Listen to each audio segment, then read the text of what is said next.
Merci beaucoup d'être présente et présente parmi nous pour cette seconde table ronde d'échange. Je me présente Adrien Clouet, député de la Haute-Garonne, vice-président de la Commission des affaires sociales à l'Assemblée nationale.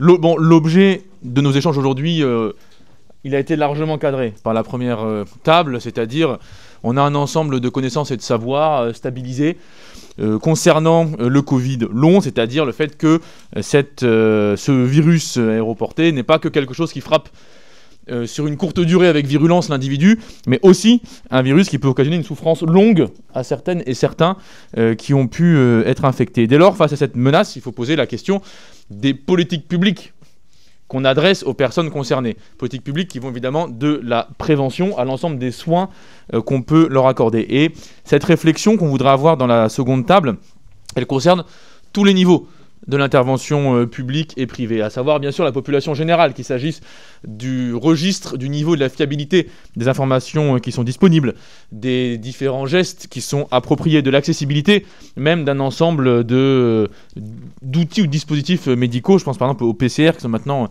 sur ordonnance avec les difficultés qu'on connaît pour la population qui vit loin d'un médecin. Bien sûr, la population, je l'évoquais à l'instant, mais il ne faut pas non plus individualiser, évidemment, l'ensemble des problématiques sanitaires et sociales. Ça pose la question des espaces publics dans leur organisation, écoles, lieux de soins. Ça pose la question des formations disponibles pour praticiennes et praticiens. Ça pose la question des qualifications administratives des situations. Par exemple, le fait que les ALD 31 sont ouvertes sur la base de symptômes et non pas d'une affection, et que donc dès lors que les symptômes bougent, il faut repartir à zéro dans les déclarations. Ça pose bien sûr, enfin, la question de l'encadrement juridique de ce qu'on va discuter ici. Un des exemples les plus marquants du sabotage gouvernemental, je me permets d'employer l'expression, c'est l'absence encore aujourd'hui des décrets d'application de la loi ayant créé la plateforme à l'intention des personnes concernées par le Covid long, donc loi, on rappellera, déposée en octobre 2020, promulguée en janvier 2022, et nous nous retrouvons plus de 3 ans plus tard sans qu'aucun décret d'application ait été pris. Alors on sait que parfois les macronistes comprennent vite qu'on explique lentement, mais ça fait vraiment lentement. Donc à cette table ronde, on va avoir l'occasion d'en discuter et de revenir sur ces différents points, puis d'ouvrir le débat avec la salle. Je vais aller de ma gauche à ma droite sur un plan purement topographique, normalement. Je ne veux pas créer de rivalité. Donc, pour en discuter, nous avons Alexandre Monin, qui est philosophe, à ma gauche. Nous avons ensuite Gwen Fauchois, ex de Act Up. Nous sommes avec Solène Tanguy pour Winslow. Nous sommes également avec Stéphane Corbel de Après J20. Puis nous avons Priscilla Ribeiro de Covid Long Solidarité, ainsi que en visio, donc ils sont présents parmi nous, avec nous par la voix, mais pas physiquement. Nous avons Louis Lebrun de l'AP-HP et le docteur Mickaël Rocquois, médecin généraliste. Donc, ces différents éléments que j'ai mentionnés, que j'ai esquissés à grands traits, je pense peuvent servir de point de départ pour un premier tour de table sur lequel on pourra ensuite rebondir, soit de mon côté, soit évidemment entre vous, bien sûr, et après on ouvrira la discussion avec la salle. Je propose peut-être qu'on fasse dans l'ordre de présentation, qu'on laisse au sort géographique l'ordre des débats, à moins que quelqu'un ait une urgence de déplacement. Non, c'est... Louis Lebrun. Ah, c'est Louis, d'accord, Lebrun. Alors du coup, très bien. Eh bien, je laisse la parole tout de suite à Louis Lebrun. Merci beaucoup. Je précise que j'interviens, même si je suis praticien hospitalier à la PHP, à titre personnel et que mon institution n'est pas engagée par ma prise de parole de médecin spécialiste de santé publique. J'avais pas prévu forcément d'intervenir maintenant parce que en santé publique, qui s'appelait historiquement la santé communautaire et médecine sociale, je trouve que c'est bien que les personnes concernées s'expriment d'abord et pas intervenir un peu en position de sachant ou d'expert. Donc les remarques générales que je voudrais faire, c'est que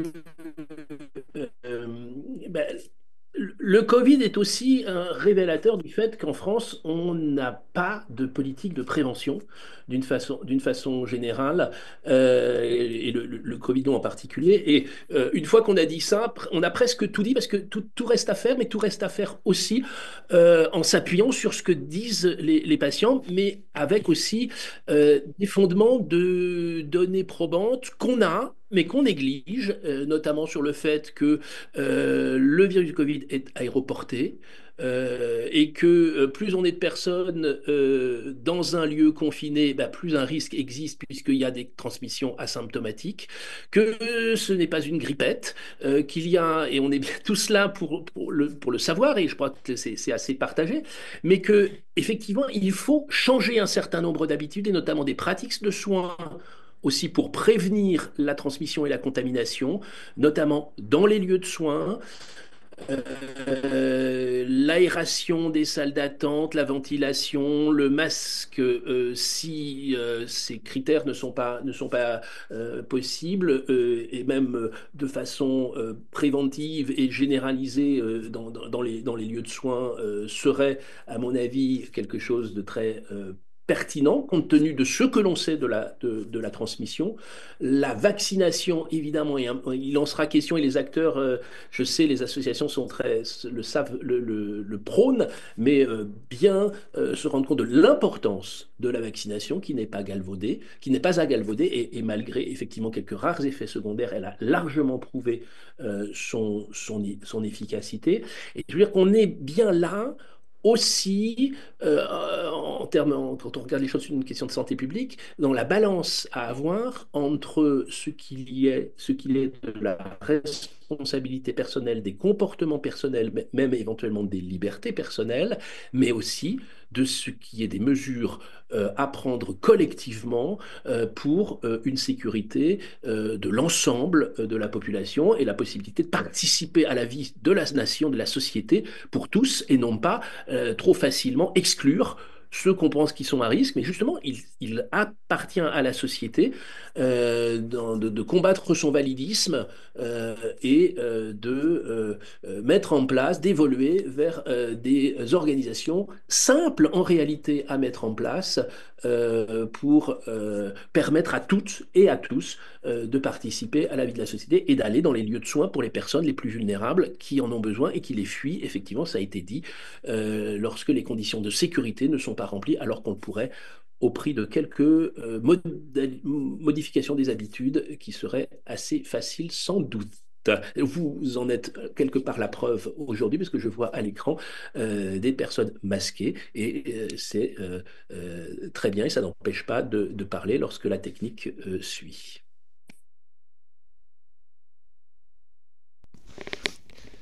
Et pour se confirmer que ça n'empêche pas de parler, nous allons même prendre la parole pour celles et ceux qui sont ici masqués. Donc, je donne peut-être en premier la parole à Alexandre.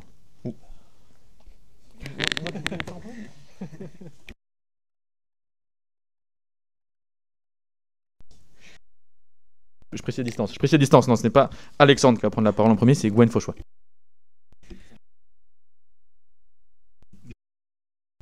Et c'est bon. Ok. Je suis c'est un peu compliqué d'intervenir en fait pour moi aujourd'hui, parce qu'en fait, je trouve que ce qui se passe vraiment bien et ce qui est vraiment intéressant, c'est ces échanges à partir de points de vue de personnes concernées. Et ce que j'ai à dire moi sur la prévention, c'est un point de vue un peu décalé. Par ailleurs, je tenais en fait à intervenir plutôt dans cette deuxième table ronde, parce que non seulement la question de la prévention, c'est un sujet en soi, et ça, je pense que c'est d'autres qui vont insister sur cet aspect-là, mais selon moi, c'est aussi le point d'articulation en fait entre tous les sujets dont on traite, dans la mesure où en fait, moi je parle de prévention en termes politiques, de prévention politique et de politique de prévention, et en fait, d'une certaine façon, la prévention, c'est la fenêtre de visibilité d'une maladie. Et dès que la prévention disparaît, et ben en fait, c'est la maladie qui disparaît, et ça a des conséquences immédiatement sur les malades, sur le traitement, sur le soin, sur la recherche. Voilà, donc je trouve que la question de la prévention est vraiment, oui, en articulation des différents sujets. Je vais faire 2 petits rappels qui peuvent paraître un peu provocateurs à première vue. C'est d'abord, il n'existe pas de prévention qui ne soit pas collective. Ça ne veut pas dire qu'elle ne doit pas être articulée à de l'engagement individuel et à des pratiques individuelles, mais en tout cas, s'il n'y a pas de prévention collective, il n'y a pas de prévention. En second lieu, les défauts de prévention et de culture de santé publique sont au moins en partie responsables de ce qu'un confinement a été rendu nécessaire en 2020. C'est-à-dire que si on avait eu une culture de prévention, on aurait anticipé un certain nombre de choses. Après, le fait qu'il ait fallu un confinement, ça ne justifie pas qu'il ait été mené selon des modalités autoritaristes et uniquement verticales, et avec des conséquences sociales, sexistes, racistes et de défiance durable contre les mesures de santé publique. Voilà. Donc, ouais, comme je disais, c'est vraiment une expérience. Dès que la prévention disparaît en tant que discours de santé publique, c'est toute la visibilité d'une pathologie qui disparaît. Et ceux qui en sont atteints avec elle. Parce que c'est ce qui donne l'existence et poids dans l'imaginaire collectif, en fait, le discours de prévention. Et le problème, c'est qu'en plus, on évolue dans une société qui n'est évidemment pas une société du soin, ni de justice sociale, mais dans une société capitaliste, de mise en concurrence et de choix budgétaires. Et que les choix auxquels on procède prennent évidemment pas l'humain ou l'amélioration des conditions d'existence des personnes comme critère, mais au contraire, on raisonne en termes de coûts économiques, numéraires, d'impact sur l'appareil productif. Donc, au mieux, on prend en compte le souci de faire baisser ce qui est considéré comme une charge. Prévenir coûte moins cher que soigner. On envisage la perspective de profits commerciaux. On parle d'indépendance et de souveraineté nationale. Mais dans tout ça, l'intérêt des malades pèse peu et il n'y a pas beaucoup de relais. Et la plupart du temps, en fait, c'est les malades eux-mêmes, voire ceux qui les soignent, qui ont en charge, en plus de gérer leur maladie, d'être les avocats de la lutte contre la maladie. Et dans un contexte où la concurrence est aussi organisée entre les maladies et les malades. À une autre époque, les combattants du sida avaient obtenu le développement de la recherche et le développement de la prévention parce qu'en fait, il avait été possible de convaincre du scandale que représentaient des morts évitables. Aujourd'hui, on est dans un contexte où la valse des scandales est effrénée, en mode un clou chasse l'autre, et la gestion du Covid par le gouvernement a produit exactement l'inverse, c'est-à-dire une acceptabilité accrue des morts évitables et des inégalités qui sont produites socialement. Et aussi, et c'est un point non négligeable, l'exclusion des concernés des prises de décision. Et ça a des conséquences, tout ça, bien au-delà du Covid. Je ne pense pas qu'il serait si facile de s'en prendre à l'AME, c'est-à-dire l'aide médicale d'État, ou au droit aux soins, si la santé n'était pas vendue comme une affaire individuelle. Si la gestion du Covid avait été réellement collective, participative et solidaire, ça serait moins facile de s'attaquer aux retraites, de s'attaquer aux arrêts de travail, à la sécurité sociale, de mener une loi sur la fin de vie sans même écouter les inquiétudes légitimes de ceux et celles dont les droits aux soins ont été bafoués pendant la phase aiguë du Covid et qui ont vu en 2020 quand même s'appliquer des pratiques eugénistes de tri, dès lors que les moyens sont venus à manquer urgemment dans les hôpitaux. Et on voit que malgré les essais de sécuriser cette loi, le gouvernement n'attend absolument pas les lectures suivantes et l'adoption définitive pour déjà s'en prendre au dispositif d'ALD et essayer de restreindre l'accès aux soins de ces malades. Donc, à minimum, discuter un peu plus et écouter un peu plus. Quoi qu'il en soit, dans le cas du Covid, a une représentation qui est assez traditionnelle en fait de la maladie et des malades, qui est aussi donc entre invisibilisation et coût. On a ajouté en fait le renvoi de la prévention à la seule responsabilité individuelle et au détournement des catégories de vulnérabilité. On est passé du droit à une protection adaptée et accrue pour les plus vulnérables à prétendument les seuls concernés. Et ça a favorisé la fabrique d'une désolidarisation, d'une stigmatisation les désignant comme un fardeau et les figurant comme la cause de la nécessité de la prévention. Et ça a alimenté aussi une croyance complètement construite dans la bénignité de la maladie pour tous les autres. Donc là, les plus concernés, en fait, les plus vulnérables sont désormais priés de faire leur coming out, c'est-à-dire de s'annoncer comme « je suis vulnérable », et d'ailleurs, de faire leur deuil de toute sociabilité, accès au travail compris, et paradoxe insupportable, aux lieux de soins, qui sont devenus des lieux de mise en danger, et qui les obligent à des arbitrages impossibles, comme tu le disais tout à l'heure, entre prise de risque et nécessité de se soigner. Et on assiste à une inversion qui fait que désormais, ce sont eux, les plus vulnérables, qui protègent les autres, tandis que leur propre exposition au risque est considérée comme subsidiaire ou comme un prix à payer, sacrificiel, pour le confort d'une majorité qui est moins exposée aux manifestations aiguës ou ignorante des risques de long terme. Et en parallèle, on a assisté à l'organisation de la méconnaissance à la fois des conditions réelles de transmission du virus, de la réalité de sa circulation, ainsi que donc des conséquences à long terme des contaminations, de leurs effets multiples et variés. Et dans ce goût-là, l'indigence des campagnes officielles de cet hiver a été une illustration à pleurer. Après, ça a des conséquences politiques et concrètes, c'est parce que c'est ces narratifs qui en fait ont permis l'abandon des dispositifs structurels qui auraient permis de ne pas faire peser sur des pratiques individuelles relativement contraignantes cette charge de la prévention. Et c'est ces discours aussi publics qui ont permis à Macron de jeter aux oubliettes immédiatement sa promesse de 2022 de lancer des efforts massifs de purification de l'air dans les écoles, les hôpitaux, les maisons de retraite, tous les bâtiments publics, etc. Donc c'est une politique qui est circulaire en fait. On invisibilise les malades, on invisibilise les modalités de transmission, les effets à long terme, et puis ça permet de justifier qu'on supprime tous les instruments de mesure et de lutte. Ça permet de justifier qu'il n'y ait pas de recherche, qu'il n'y ait pas de mesures sociales, et en plus ça planifie par avance la non-responsabilité des politiques sur les conséquences, y compris sur un système de santé déjà au bord de l'implosion, alors qu'en fait, on va avoir un cumul, avec le cumul des contaminations, on va avoir au contraire une pression qui va s'accroître sur tout le système de santé publique. Voilà, donc la première des préventions, d'une certaine façon, c'est du Covid long, c'est déjà celle du Covid. Parce que sans Covid, il n'y a pas de Covid long. Voilà. Après, j'avais prévu tout un chapitre sur le fait qu'on peut pas faire que le fait de faire de la prévention, c'est lutter contre l'injustice sociale. Parce que le défaut de la prévention, c'est une injustice sociale. Mais comme j'ai déjà assez parlé longuement, peut-être je vais laisser la parole et puis on peut revenir éventuellement si on a du temps. Voilà. Merci. Ouais, super. C'est bon ? Oui. Alors la prévention, il y a trop à dire.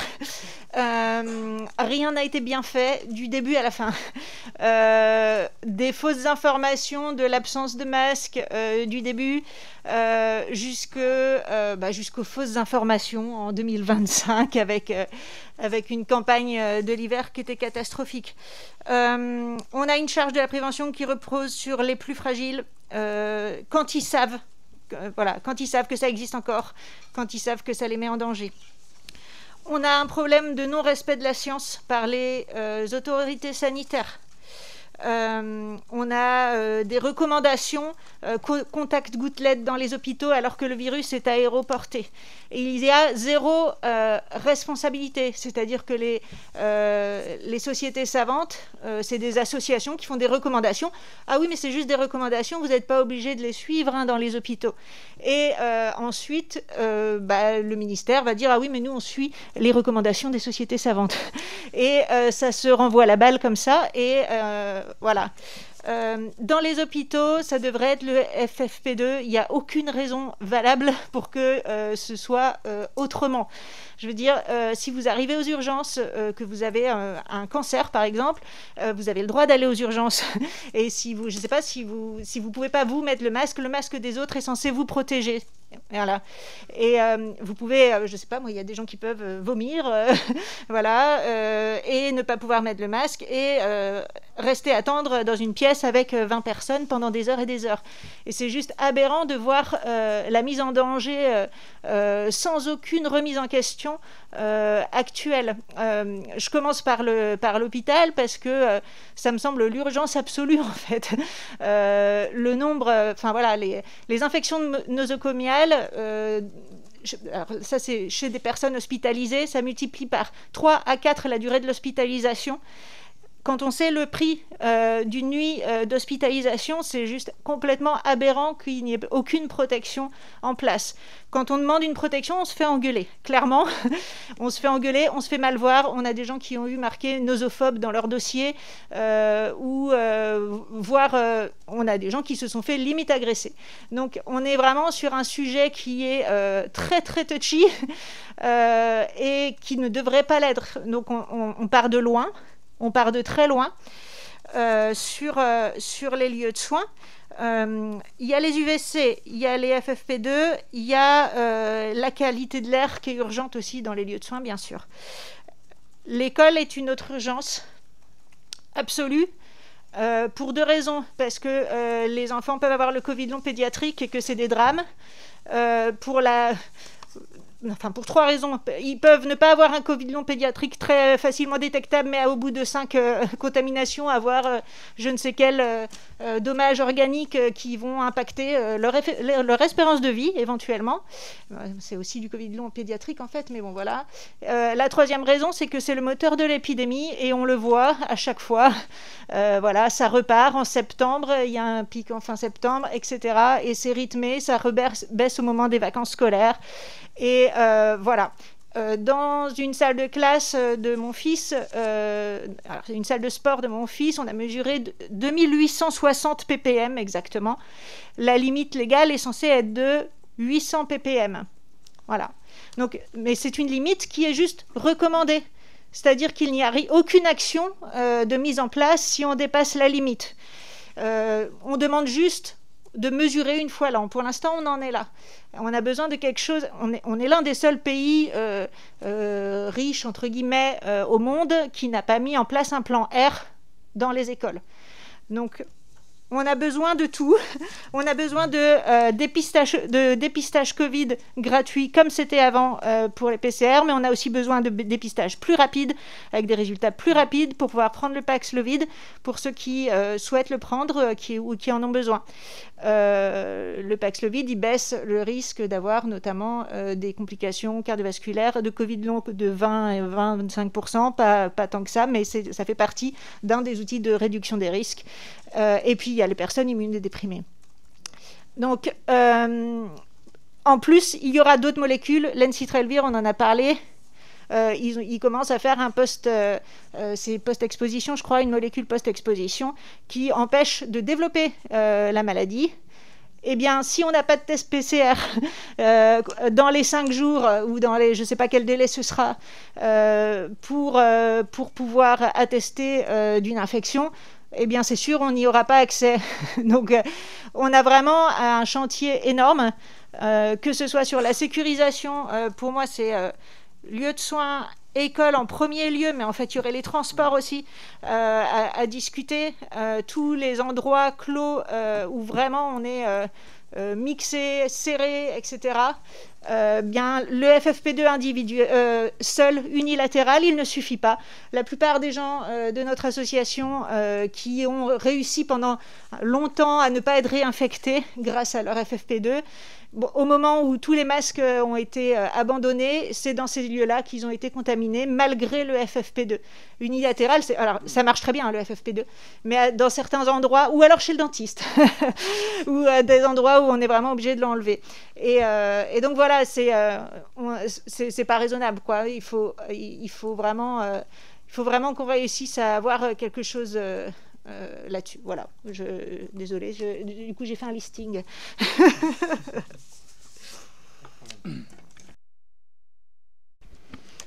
Merci. Je vais essayer de compléter. En fait, quand même rappeler que ce qui est important par rapport à la prévention, c'est que c'est les infections en fait répétées qui vont provoquer en fait ces dégâts invisibles en fait. Ça, c'est quelque chose qui est vraiment important.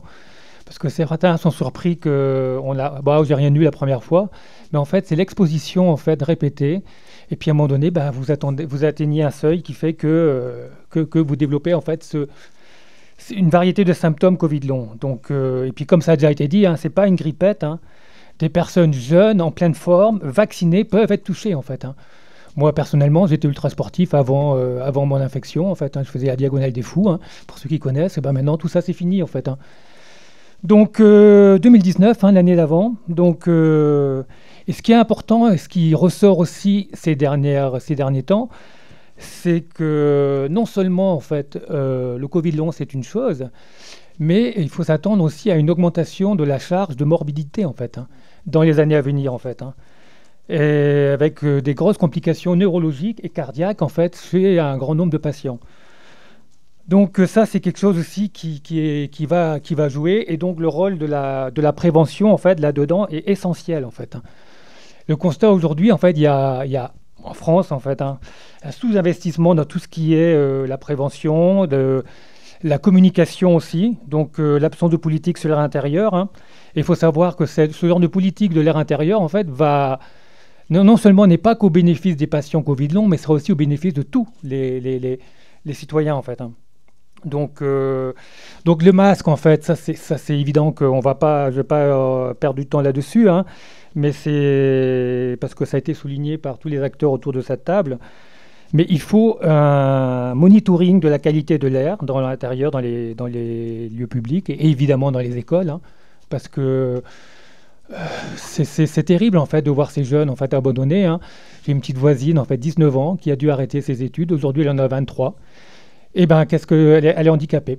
Voilà son avenir. Elle a l'allocation adulte handicapé, 23 ans. Voilà. Et ça, il y en a des multiples exemples qui autour de nous. Et qui malheureusement, en fait, aujourd'hui, même sa mère a dû arrêter de travailler pour s'occuper d'elle. Voilà. Donc le rôle des aidants aussi, dont on n'a pas beaucoup parlé, mais ça aussi, c'est quelque chose qu'il faut souligner. Donc la nécessité de purification de l'air, ça va réduire aussi tout ce qui est incidence des allergies, des problèmes d'asthme, des rhumes saisonniers, tout ça, c'est important en fait.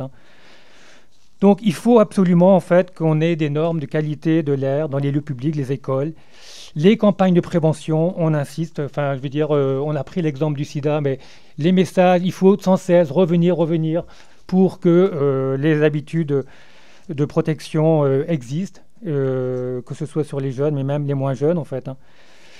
On a mentionné le plan R et la culture de prévention. Il y a des exemples qui existent dans certains pays. On peut citer la Corée du Sud, qui ont développé en fait une culture en fait systémique en fait de qualité de l'air et des mesures, les transports, l'utilisation du masque en phase épidémique. Donc il y a des exemples qui existent ailleurs, les capteurs de CO2. Donc ça c'est quelque chose qui est vraiment important au niveau de la prévention. Et l'autre chose en fait sur lequel je voudrais aussi, pour presque terminer, c'est sur les campagnes de sensibilisation en fait. Il y a beaucoup de méconnaissance du Covid long dans le grand public, des gens qui ne savent pas qu'ils sont Covid long. Souvent, ça a été dit en fait, c'est les gens les plus, qui ont accès au savoir, qui ont l'information, qui peuvent se faire diagnostiquer. Mais de nombreux citoyens en fait n'ont pas cet accès-là, que ce soit de par leur culture, leur éducation. Donc ça, c'est aussi, on revient en fait à ces centres de référencement, la loi de 2022, qu'il faut absolument avoir une idée de la situation et de recenser les patients. Les campagnes de vaccination donc, sont souvent en retard. On sait qu'elles protègent pas complètement, mais n'empêche que ça réduit les formes graves. Avoir des vaccins un jour, pas forcément que les formes ARN messagers aussi, en fait les vaccins classiques aussi peuvent aussi avoir leur peut-être plus particulièrement pour les Covid longs en fait. Parce que voilà, donc il faut absolument des campagnes massives de sensibilisation comme ça a été fait en fait sur les réseaux sociaux, sur l'autisme, sur la santé mentale. Dire sortir en fait aussi l'idée que casser la tête sur les préjugés là, ce n'est pas dans notre tête en fait. Comme on peut l'entendre dire en fait. Donc, et y compris avec le Covid long pédiatrique. Donc, Voilà. Et justement, pour les Covid low pédiatriques, il y a aussi tout un travail à faire avec l'éducation nationale pour tout ce qui est les projets individualisés des enfants. Je suis universitaire, moi, mais je sais qu'il y a des enfants qui ont besoin de plus de temps pour préparer des choses, ça les rassure, ça les met en confiance. Ils ont besoin d'avoir cet encadrement serein pour pouvoir poursuivre leurs études, malgré leurs difficultés, en fait, qui sont énormes. Voilà, j'ai terminé. Je veux juste quelque chose que j'avais oublié de mentionner, c'est qu'il y a au Sénat aussi, le 20 juin, il y a un atelier sur la QAI, enfin la qualité de l'air intérieur dans les écoles, pour justement étudier cette question, en fait. Voilà. Comment ? Européen, voilà, merci. Voilà.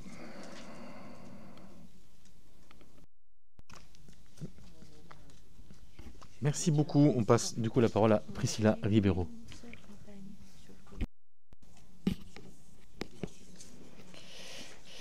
Oui, bon, encore une fois, je pense qu'ils ont tout dit. Après, il y a aussi l'accès au traitement précoce, donc qui est assez compliqué parce que non seulement on n'a pas de test PCR, mais on ne voit pas le médecin dans les temps et on sort du délai pour la prise de l'antiviral, donc ça c'est problématique.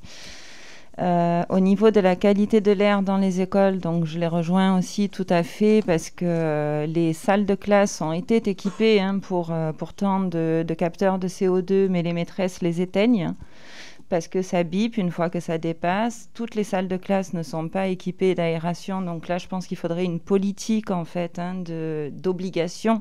C'est malheureux, mais il faut passer par l'obligation. Et puis dans les hôpitaux, on en revient toujours pareil. Bien souvent, on est face à des médecins qui ne portent pas le masque. Vous arrivez pour faire un examen ou toute autre chose. Ah, mais le Covid, c'est terminé. Vous pouvez retirer votre masque. Et c'est justement là où les patients se font recontaminer.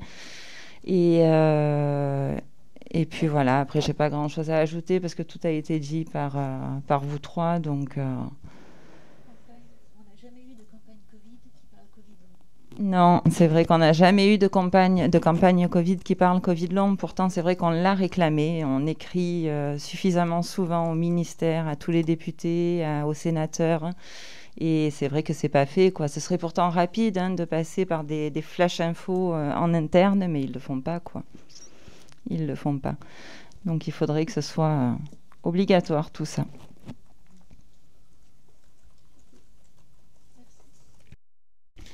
Merci beaucoup. Et nos deux derniers intervenants dans l'ordre. D'abord Alexandre Manin et ensuite Mickaël Rocquois. Merci beaucoup. Alors, je préfère le dire d'emblée, de légitimité particulière à intervenir sur ces questions. Je ne suis pas un spécialiste de santé ou de santé publique. Simplement, face au vide des discours universitaires et intellectuels sur le Covid et le Covid long, c'est vrai que voilà, j'avais pris la plume à quelques reprises. Donc c'est à ce titre que j'interviens, et parce que je crois qu'aux dernières estimations de The Economist, Covid, ça représentait 35 millions de morts dans le monde. Voilà, c'est quand même pas anodin, me semble-t-il, et je crois qu'on n'a pas du tout pris la mesure en fait de ce que ça représente et de ce que représentent aujourd'hui justement les Covid longs qui sont la suite directe de tout ça. Alors, évidemment, quand on parle de prévention concernant le Covid long, c'est la prévention concernant le Covid et les réinfections qui est en jeu ici, ça a été dit. Dire aussi qu'effectivement, on a un cadrage où on a l'impression qu'il y a des personnes, c'est dit également, mais je le redis, qui sont intrinsèquement vulnérables ou intrinsèquement à risque, et d'autres qui ne le seraient pas. Ce que, dans un article, l'association Winslow appelait les invulnérables, comme s'il y avait les invulnérables et les autres. Alors, je ne sais pas qui sont sur quelles études on se base pour expliquer qu'il y a des invulnérables et d'autres, une minorité qui embête tout le monde parce que nécessitant justement de la prévention. Mais je crois que ce cadrage-là, il faut évidemment le revoir il faut évidemment le combattre. Donc c'est un point qui est tout à fait problématique. Dire également, quand on parle de prévention, qu'il y a peut-être matière aujourd'hui à distinguer en fait deux formes de prévention. La prévention qu'on est nombreuses et nombreux à attendre et qui concerne, ça a été dit, la vaccination, les masques, la qualité de l'air et bien d'autres facteurs encore. À un niveau justement collectif et du point de vue de la santé publique, au moment même où on voit arriver une autre forme de prévention, qu'on n'est pas forcément une par ailleurs, qui est justement la prévention qui vise à individuellement soi-même se transformer en invulnérable. C'est ce qu'on voit notamment beaucoup aux États-Unis depuis quelque temps, mais on n'est pas très très loin d'avoir la même chose chez nous, où finalement on bascule d'une vision collective et publique de la santé à une vision extrêmement individualiste, où finalement il s'agit justement de se rendre invulnérable, de se soustraire à la possibilité d'être malade, parce que le corrélat de ça, c'est que justement si on est malade, on ne sera pas soigné. C'est un point quand même qui est important, et pour ce faire, on voit aux États-Unis encore le développement, on incite les gens à faire du sport, on incite les gens à prendre des compléments alimentaires, on incite les gens à développer leur immunité en s'exposant à des virus, en s'exposant à d'autres choses. Il y a des mouvements comme ça de gens qui boivent de l'eau croupie pour tout à fait, pour devenir. Mais ne rigolez pas, parce qu'on a vu Robert Kennedy Jr., le secrétaire à la santé récemment, se baigner dans une espèce de crique qui était en fait un dépôt d'égouts et de choses comme ça. Hein. Donc c'est pas du tout complètement alternatif aujourd'hui, ça devient de plus en plus mainstream par ailleurs. Donc il faut faire attention à ce dévoiement effectivement de la notion même de prévention qui est à l'œuvre aujourd'hui pour aboutir précisément à une vision de la prévention purement individuelle, une prévention sans soins et une prévention où si on tombe malade, eh bien on est hors des filets de sécurité qui sont proposés. Et d'ailleurs, une des mesures, un des articles qui a été publié récemment qui témoigne de cette mesure, là encore aux États-Unis, mais souvent ça vient chez nous ensuite, dit si vous pouvez travailler, vous travaillez et vous êtes couvert par votre assurance entre guillemets, et sinon tant pis pour vous. Donc je vous y renvoie, c'est assez affligeant. Deux points juste pour terminer aussi là-dessus. On voit bien qu'il y a des éléments culturels qui sont derrière ça. C'est-à-dire si on veut rendre la prévention audible et possible, on doit aussi s'appuyer sur une culture qui le rend possible, cet élément-là, et parfois aller à rebours de choses qui semblent être des bonnes idées, mais qui, dans les faits, sont beaucoup plus à nuancer que ça. Une certaine vision holistique, par exemple, des choses qui va parfois noyer un petit peu le poisson. Et d'ailleurs, la vision que j'ai évoquée tout à l'heure, développée aux États-Unis, elle s'appuie sur une vision holistique. D'ailleurs, c'est une vision aujourd'hui qui est développée pour dire que l'autisme, c'est avant tout dû aux pollutions, à la chimie, à tout un ensemble de choses, à rebours de ce que nous apprennent les études en la matière. Donc, on peut tout à fait avoir des visions holistiques qui sont dévoyées. La thématique du vivre avec aussi, qui a été quand même très très mise en avant ces dernières années. Vivre avec le virus, vivre avec les non-humains, vivre avec tout un tas de choses pour développer son immunité, ça va pas non plus le vivre avec cadré comme ça, dans le sens justement de la prévention, dans le sens du masque et dans le sens de toutes les choses qu'on est en droit d'attendre aujourd'hui. Et puis peut-être un dernier élément là-dessus, c'est aussi tout le discours qui a porté sur l'acceptation de la mort, qui a été un discours très très important pendant la pandémie, consistant à dire finalement le vrai drame, un peu à la mode Ivan Illich, c'est la peur de la mort. Et c'est parce que vous avez peur de la mort que vous voulez mettre le masque, que vous refusez la nature, que vous refusez de vous exposer, etc. etc. Ce cadrage-là, il a été catastrophique. Ce cadrage-là, il reste quand même toujours lancinant, il reste toujours présent dans tout un ensemble de discussions. Donc je dirais, pour finir, si on veut vraiment faire de la prévention, il faut aussi s'atteler à désarmer ces éléments culturels qui, malheureusement, en 5 ans, se sont largement diffusés au sein de la société. Merci.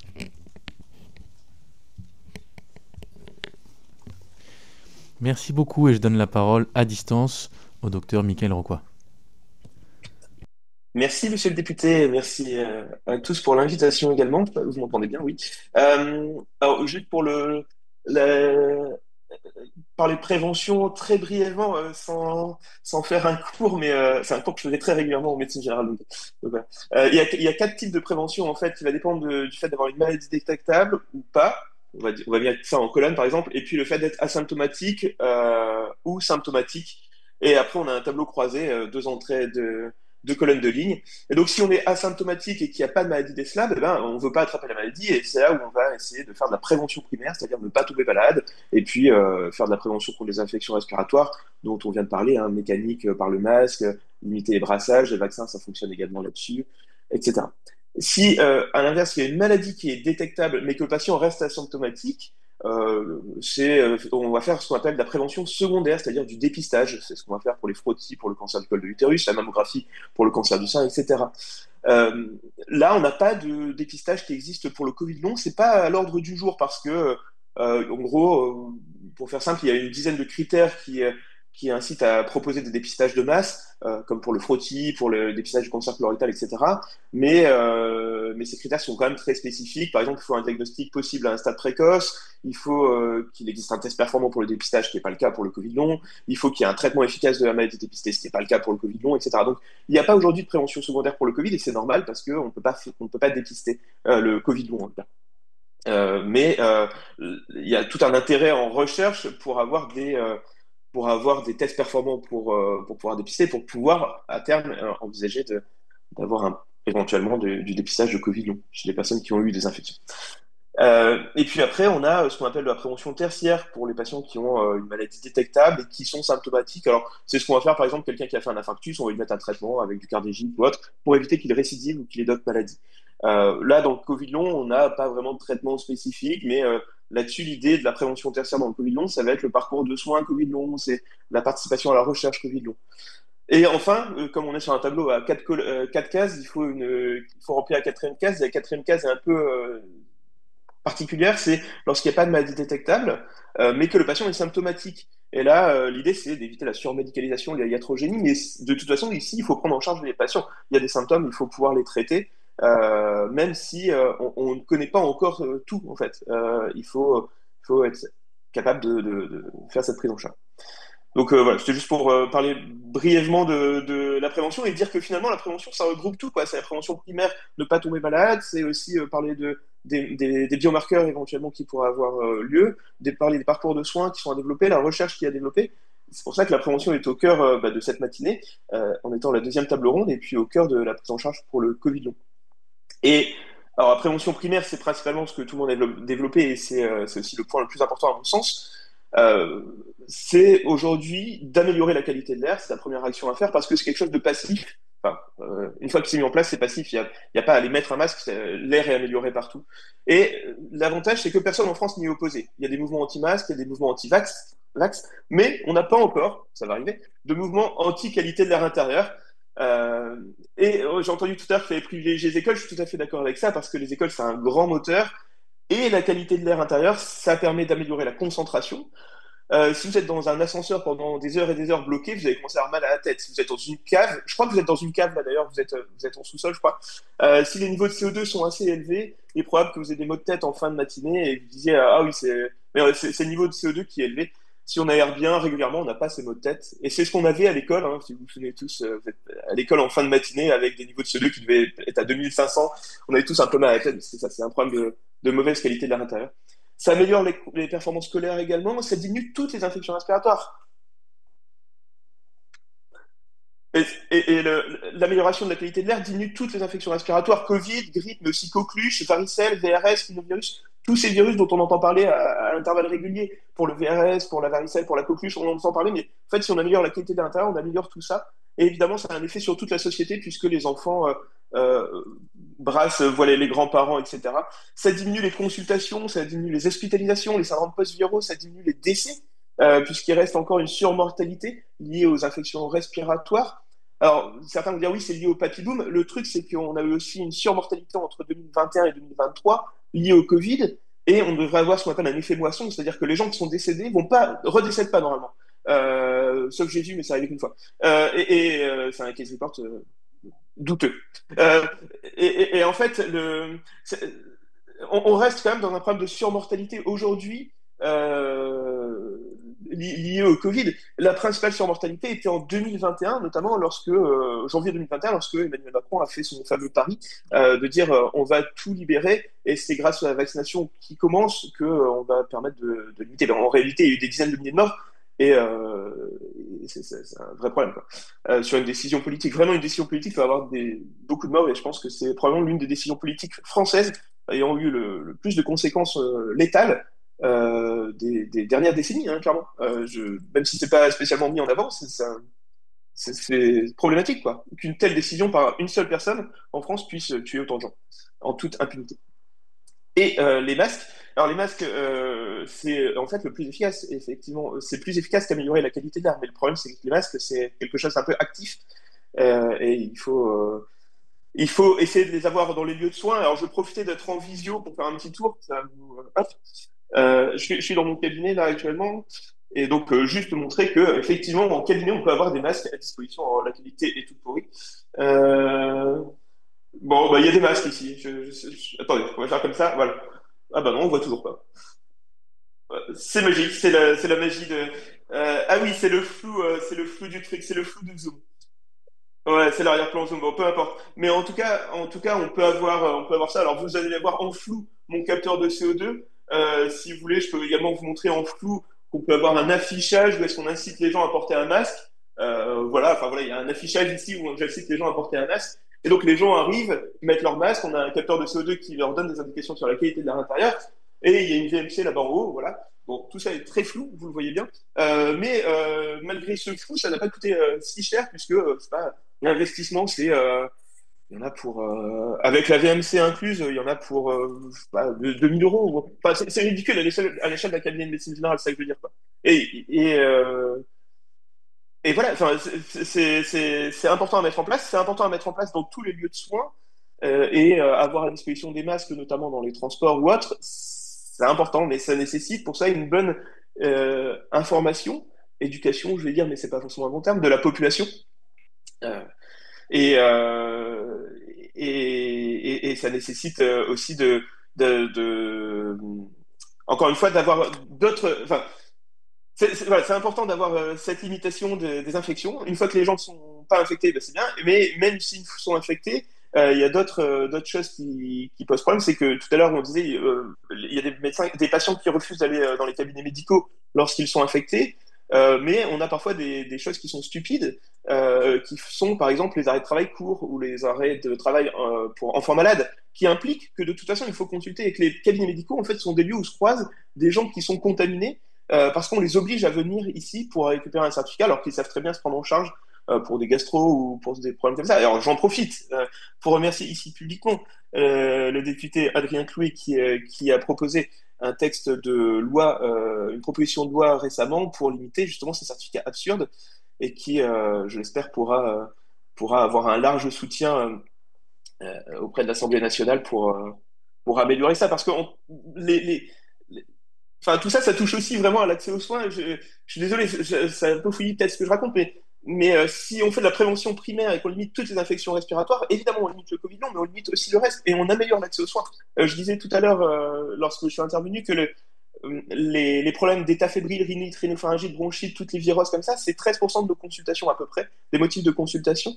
Et en fait, c'est 15 à 30 millions d'actes de consultation par an, en fait, qui sont dédiés à ça. C'est vraiment énorme. Et si on limite ces actes-là, eh bien, ça permet de redonner du temps pour aller se former au Covid long, pour mieux prendre en charge les patients. Et tout le monde est content et tout le monde est gagnant et l'accès aux soins est amélioré, ce qui permet aussi d'améliorer les autres problèmes de santé en dehors du Covid. Voilà, je parlais beaucoup et probablement beaucoup digressé, mais je pense que c'est un vrai sujet qui mériterait une grosse mobilisation. Et je terminerai là-dessus. Une grosse mobilisation peut-être transpartisane de la gauche sur ce sujet. Il y a des mobilisations. On voit que la gauche est capable de mobiliser fortement sur des sujets de santé, sur la fin de vie, on l'a vu, sur la loi Garot, on l'a vu. Je vais pas donner mon avis là-dessus. Enfin, vous savez que j'y suis opposé, mais c'est pas le sujet aujourd'hui, on s'en fout.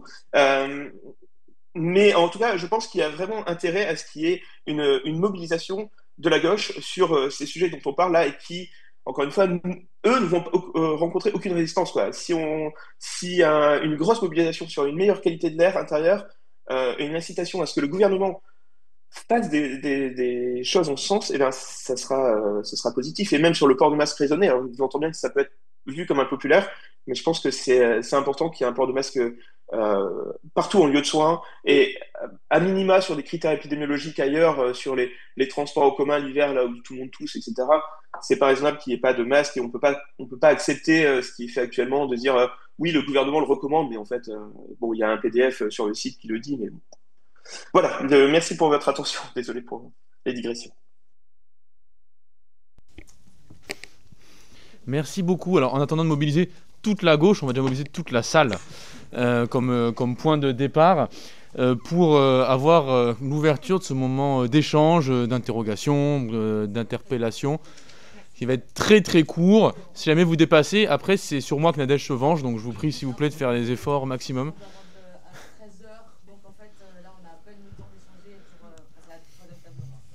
Donc bref, vraiment 4 mots maximum, je coupe le micro après.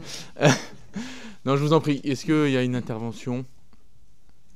Ça a intimidé tout le monde du coup. Ah ouais, voilà, quand même. Et je vous en prie.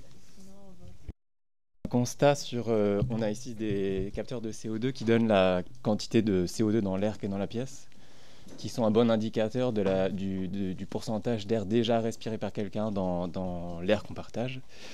Ici, on est à 550 ppm.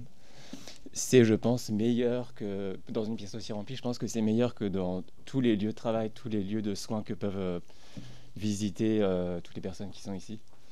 Donc voilà, a priori, on n'est pas tous exposés de la même manière à ce risque aéroporté. Et juste ajouter, c'est que c'est une qualité qui est inaccessible sans avoir fait avoir une aération vraiment bonne de l'air. Sinon, c'est pas possible. C'est possible. Ce qui veut dire que c'est possible de faire des bâtiments qui sont comme ça, en fait. Donc ça, c'est vraiment important. C'est quand on a les moyens, apparemment, c'est possible. Et on est dans une cave sans fenêtre, à préciser.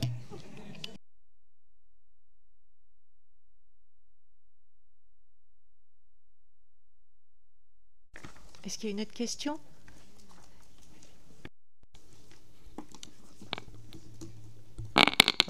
Au fil des vagues, on voit des articles dans les médias mainstream qui donnent la parole à des médecins ou des spécialistes comme M. Kierzek ou Bruno Lina, pour ne citer qu'eux, qui minimisent la dangerosité intrinsèque des contaminations et des nouveaux variants qui apparaissent au fil des mois et des années, et ont une vision hospitalo-centrée qui ne provoque pas de forme grave. Le Covid long n'est-il pas une forme grave de la maladie ? Allez le demander aux patients, vous verrez leur réponse. De ce fait, comment faire adhérer à la population générale cette politique de prévention alors qu'on leur donne parole à des spécialistes dans les médias.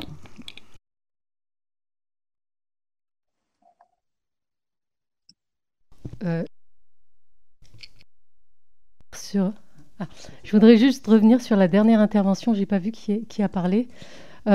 Concernant le docteur Kierzek, c'est pas pour le défendre, je suis journaliste aussi, mais pour en avoir parlé en off avec lui, je suis pas tout à fait d'accord avec ce que vous dites. Et il est vraiment très sensible au Covid long et il n'a pas du tout le même discours. Voilà, merci. Alors, est-ce qu'il y a des points de rebond vous voulez... Oui, je rebondis là-dessus. Le docteur Kierzek passe régulièrement sur Télématin, etc., toujours pour dire qu'il n'est pas nécessaire de porter un masque, qu'il n'est pas nécessaire de se tester, même si on est à risque. Et donc, pour nous, son discours, il est dangereux. Ça fait des années maintenant. Ça fait des années qu'il a une grosse audience et que cette audience, elle mine tous les discours de prévention. Donc peut-être qu'il pense autre chose en privé, mais sa parole publique est importante. Oui. Non, vous faites bien. Mais en tout cas, voilà. Moi, je pense qu'il y a un gros souci, mais qui sera abordé dans la troisième table, qui est lié à la pression sociale de juste parler du Covid comme un sujet sérieux. Rien que ça, c'est difficile. Et du coup, les personnes médiatiques, peut-être, en effet, adoptent un double discours. C'est possible. Mais voilà, on a besoin de juste suivre la science. Et avoir les outils de prévention, quoi. On n'a pas parlé du Novavax, on n'a pas parlé du fait qu'on n'avait pas tous les outils de prévention. Mais bon, on ne peut pas parler de tout. Moi, je rebondir sur... Je voudrais rebondir sur le fait que c'est possible. En effet, il y a un certain nombre de choses qui sont possibles, mais qui sont liées aussi aux politiques sociales. Ici, effectivement, on a une bonne qualité de l'air. Dans les écoles du 93, les plafonds s'écroulent. À l'école alsacienne à Paris, il y a des purificateurs d'air. La prévention, l'accès à la prévention, ça a aussi un coût financier qui est reporté sur les personnes. Alors, la TVA sur les masques qui, depuis le 1er janvier, est repassée de 5,5% à 20%. Les conditions d'accès aux tests PCR qui sont réduites. Si tu rentres pas dans les critères, à ce moment-là, tu vas devoir payer ton test. Les jours de carence, c'est autant de salaire en moins. C'est par ailleurs les arrêts de travail et la suppression des jours de carence, c'est une vraie mesure de prévention.